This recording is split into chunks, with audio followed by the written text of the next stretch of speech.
Yo, what is going on YouTube? I am Germ here. As you guys can see up on the screen today, I want to talk a little bit about SOFI Technologies Incorporated. This is ticker symbol SOFI for those of you who are maybe not as familiar with this company or with this stock. And today was not a great day for SOFI. There's no way around it. This stock was down 1.88% on the day today.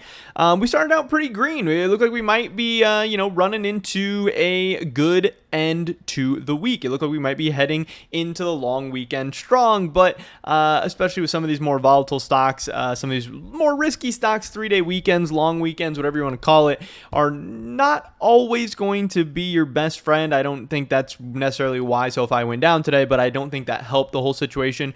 When we look at the rest of the market, kind of what was going on, we can see the Dow Jones was down over 1%, S&P down over 1%, NASDAQ down 1.31%, and the Russell was down 1.1% as well. So yeah, I mean, the whole market wasn't necessarily doing that great today. So the fact that SOFI was also down is not necessarily the end of the world. Now, SOFI was down more than a lot of those major indices. So they were still underperforming the markets today, but things definitely could have been a lot worse. If you're down 1.88% on a day where the market's up, or just down even less than it was today, that's where things can get a little bit worse. But not so terrible of a day for SOFI, but definitely plenty to talk about as always.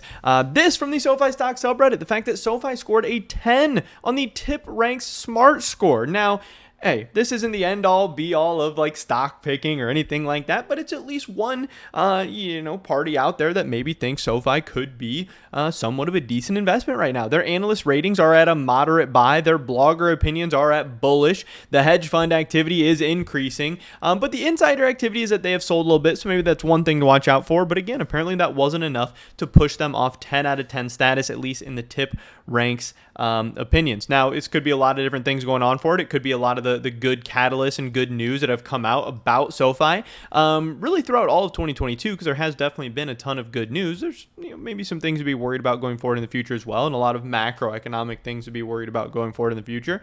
But it also could just be the fact that SOFI is down 63.46%, and a lot of good investors are oftentimes going to buy low and sell high. And right now this thing is definitely at least historically low. Maybe it can still go lower. I mean, it absolutely can still go lower. Maybe it's going to end up going lower, higher, wherever in between. Who knows for sure. But yeah, kind of interesting. TipRanks pretty high on SOFI right now.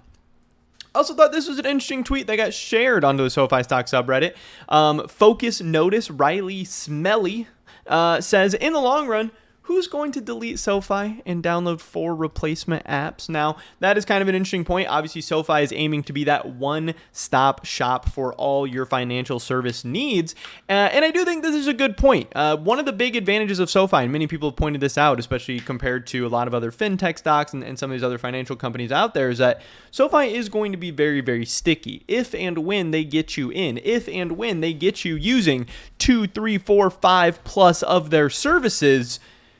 They're going to have you for a long time. They're going to be likely to have you for a long time if they do a decent job, if they don't run you off, if their apps don't suck, if their services don't suck, if they are industry leading or anywhere near it. It's going to be very, very easy to keep you in this ecosystem. But definitely one of the challenges right now is getting you into this ecosystem, because the guy says, who's going to delete the SOFI app and download 4 replacement apps? Well, you got to have the SOFI app first, and you got to be not only just having the SOFI app and using it for at least 4 different uses first before you'd even consider, or before it's even possible to delete it for 4 other replacement apps. So that is definitely one thing to keep in mind. But yes, SOFI, can absolutely be argued that it is worth it for them to spend money on these customer acquisition costs, because once they get customers, they're going to be very, very sticky. They're going to be able to turn people into, hopefully lifelong SOFI users pretty easily, at least relatively easily, when looking at some of their competition and stuff like that. Top comment here: as soon as they offer options and can transfer leaps, cash secured puts, and covered calls, I'll be fully transferred into SOFI. I love checking their app every day. The most organized I've ever felt financially. So obviously that's a little bit biased take on the SOFI stock subreddit, but that is what some people who are using a lot of the different SOFI services are using right now. But again, SOFI needs to be offering everything if they want to be the one-stop shop. They got to offer everything, and they got to do everything well. Right now, they're not even quite offering everything yet. They do some things well. They do some things a little poorly. I know I have the app. It's a little bit laggy. It's a little bit slow. It's a little bit glitchy. So they're not there yet for sure. But I hope they can get there one day. how this month went. We got a little meme going on. SOFI, down 50%, but we got the SOFI. This guy buys the SOFI stock. We had great Q2 earnings. We'd continue member growth, start pulling them up, and then another macro event right around the corner to knock us back down. This isn't just a story of SOFI. This is a story of like many stocks in the stock market, pretty much the entire stock market. We had a nice July. We had a nice early to middle August, and now we're just kind of getting beat back down again. Now the question is going to be, hey, are things going to rebound? Are things going to go lower than they even were in like April, May territory? When is this thing going to officially turn around? Is it going to be sometime in 2022, 2023, 2024? Who knows? But yes, obviously, like I said, SoFi's down like over 60% year to date. And if you've been in it, you've been feeling that pain, but you're not alone. It's not like the market's been killing it and just SoFi's been getting beat down. Things are getting beat down all over the place. This I thought was an interesting thread as well. What is your overall impression of Noto as a CEO? I see on Tip Ranks, he bought tons of SoFi stock. His past career looks good. CEO and CFO of Twitter, CFO of the NFL, also worked in Goldman Sachs. What are your guys' thoughts? People saying, hey, so far he's delivering. We all worship Noto. $20 end of year with Noto. He gets paid a lot. That's not really an opinion. That's not really. Are you saying he gets paid too much? Noto has vision and is executing. Some of the acquisitions have slowed down some internal enhancements, but hoping some of the new products people are beta testing are released soon. So far, so good. But let's face it, SoFi is going to make or break his reputation. So overall, at least on the SoFi stock subreddit, people seem to like him and believe in him, and that's definitely a good thing. When you're thinking about investing in a company or a stock, or trying to bet on their long-term growth or long-term model or whatever, that's going to be a big thing. Who's at the helm, who's running the ship, whether or not you believe in them and can see a path where they are able to lead your company to greater heights and all the growth and all the positive results and stuff. That's going to be a very, very big thing.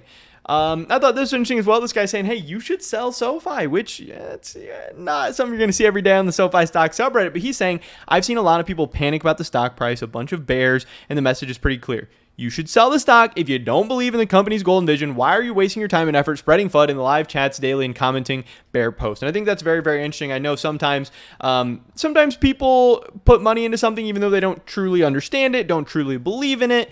Sometimes people put in too much money, more money than they can afford, or more money than they're comfortable to have in it. If you're constantly checking, constantly sweating, if having a bad day is going to like ruin your day or ruin your week or ruin your month or affect you or your family or anything that's going on, then yeah, I totally agree with this. Yeah, you should be out of there. You should sell SoFi. You should not be involved, all this stuff. But if you actually like the company, if you actually believe in it, if you're actually using an amount of money that is responsible and safe and you can afford it mentally and like financially to invest in, then I think those are probably the people who should more so consider being in SoFi. But I thought this was kind of an interesting post, a little bit of a clickbait title. But that's pretty much it for this video today, guys. Let me drop a like if you did enjoy it. I would appreciate that so much. Leave a comment down below. Let me know what you guys think about SOFI. Love to hear your guys' thoughts and opinions. Subscribe, stay up to date on all my latest content. Hopefully catch you guys in the next one. But until then, peace.